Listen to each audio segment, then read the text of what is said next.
Welcome to Python for Absolute Beginners. In this video, I'll show you how to set up Python on your computer and write your very first program. If you've never written a single line of code before, don't worry, you're in the right place. By the end of this video, you'll have Python installed and working, and you'll have run your very first program. Before we dive in, let's quickly answer, what is Python? Python is one of the most popular programming languages in the world. It's simple, beginner friendly, and used everywhere, from web development to data science, artificial intelligence, automation, and more. Today we'll just focus on step one, setting up Python so you can start coding. So here's how to install Python. We'll go over how to do it from Windows first. If you're using Windows, step one is open your browser and go to python.org.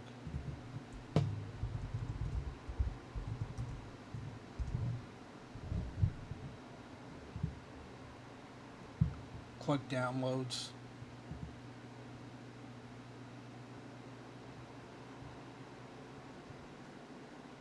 And you'll see the latest version of Python from Windows. You could actually just come to Downloads, and when the drop down menu appears, it should show you the latest version in the section for your operating system right here. For Windows, download it, run the installer, and make sure you check the box that says Add Python to Path. That's very important. Then click Install Now. When it finishes, you'll see a success screen.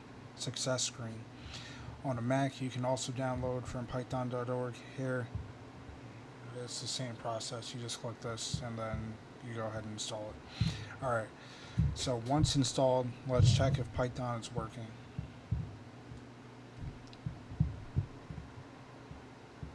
Open your command line. On Windows, that's Command Prompt. On Mac, use Terminal. I'm using Mac, so I'm going to open Terminal and type either Python -- version and then hit enter, or depending on your operating system, you might have to do Python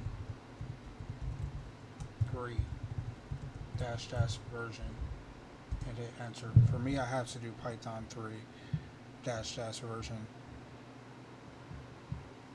If you see something like this where it says like Python 3.1, 3.3, etc., then you've got Python installed. So once again, on some systems it's Python -- version, on others it's Python 3 -- version.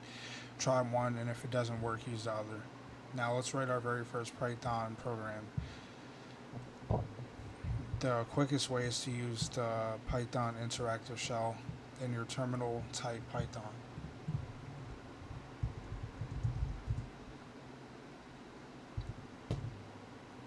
Or Python 3 on some systems. For me, it's actually Python 3. If you see something like this, what just popped up for me right here, then you're in the Python interactive shell. So here's a quick note for beginners. This mode is called the Python interactive shell, also known as the REPL, spelled REPL. It stands for Read, Evaluate, Print, and Loop. It's a special mode where you can type Python commands one at a time, and Python immediately shows you the result. It's great for learning and experimenting with small pieces of code. For example, if I type 2 + 3 and hit enter, Python instantly responds with 5.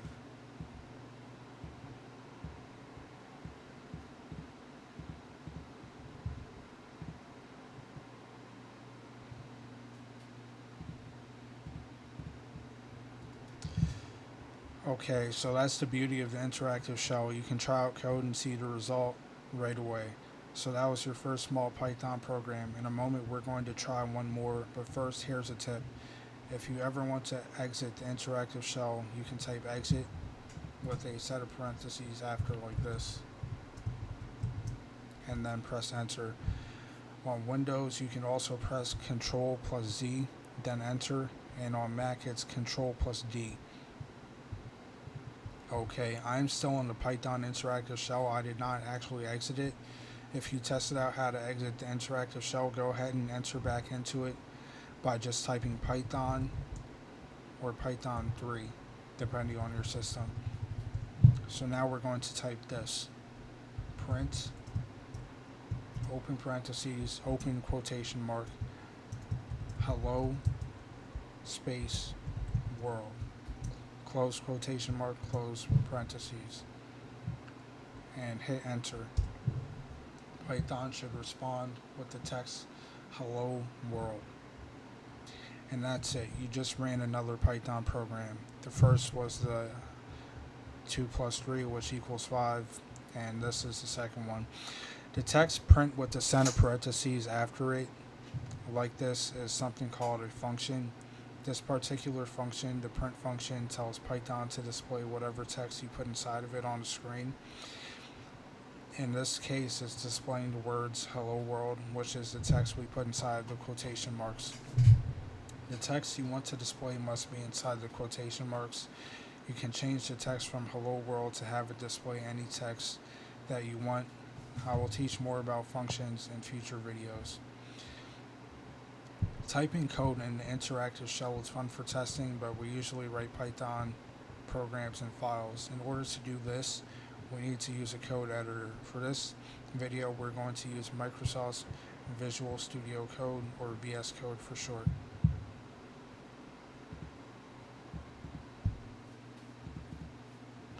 To install VS Code, go to code.visualstudio.com. This is code.visualstudio.com here, and download and install it for your system, Windows or Mac. It should automatically pop up like you see it pops up for me here. I already have it installed, so I'm not going to download it. Once you download it, run the installer and open VS Code. Alright, so I'm in VS Code here. And once you're in VS Code, click on the extensions icon on the left sidebar. It looks like 4 squares. It's this one here. And search for Python. Then click this one. It just says Python. It's by Microsoft. And install the official extension for Microsoft. This extension gives you syntax highlighting, code suggestions, and an easy way to run Python inside VS Code. As you can see here, I already have it installed. Now let's create a file called hello.py or hello.py. So click back on the File Explorer here, and then come up to File and open the drop-down menu, and then click Open Folder, and open whatever folder you want this new file to be saved in. If you're not sure, you can just choose Desktop, but I already have a file or a folder that I want it to be in, so I'm going to go ahead and choose that folder now.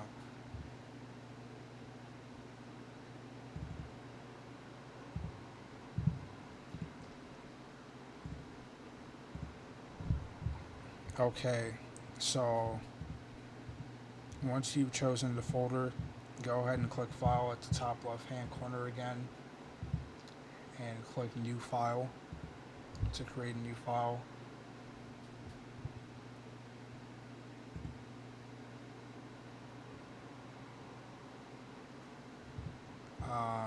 And then after this, what we're going to do is hit Save As. You can save the title as whatever you want, but I'm just going to put it as example. That's going to be the title. And the most important part is make sure at the end you put .py. That's what makes it a Python file. If you don't put .py after your title, then it won't save as a Python file and it won't work. So make sure you put .py at the end and save. You can see it popped up here for me. Okay, so now you can run whatever Python code you want in this file and it'll work just fine. For this one, we're just going to do the same simple example program again. Just print, open set of parentheses, close set of parentheses, open set of quotation marks, close set of quotation marks, and in between those, just type hello world, and then go ahead and save that.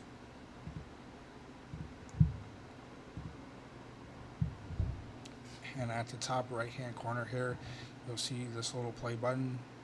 Now click the little drop down next to it and hit run Python file, and you can see it ran the program and it gave us the output hello world here. Okay, so now you're running Python directly inside VS Code, but there's also another way to run the code. It's using the integrated terminal inside VS Code. So go to the top menu and click terminal, go to terminal and click new terminal. This opens a terminal window at the bottom of VS Code, and here you can type one of these two commands depending on your system and it will run the file. You can type either Python hello, or actually it's the name of my file I saved as example, but you would have to type the name of whatever you saved your file as. If you saved it the same as mine, then it's just example, and then put .py. For me, I had to put Python 3 example .py, and then it does the same thing as before. It'll just run right inside VS Code. Okay, so we just installed Python, verified it works, ran our first lines of code, set up Python inside VS Code, and created our first Python file. We ran programs from both the play button and the integrated terminal. In the next video, we'll dive deeper into Python basics like numbers, strings, and variables. If this video helped you, hit like, subscribe, and follow along with this beginner series. Step by step, you'll go from zero to Python programmer. I'll see you guys next time.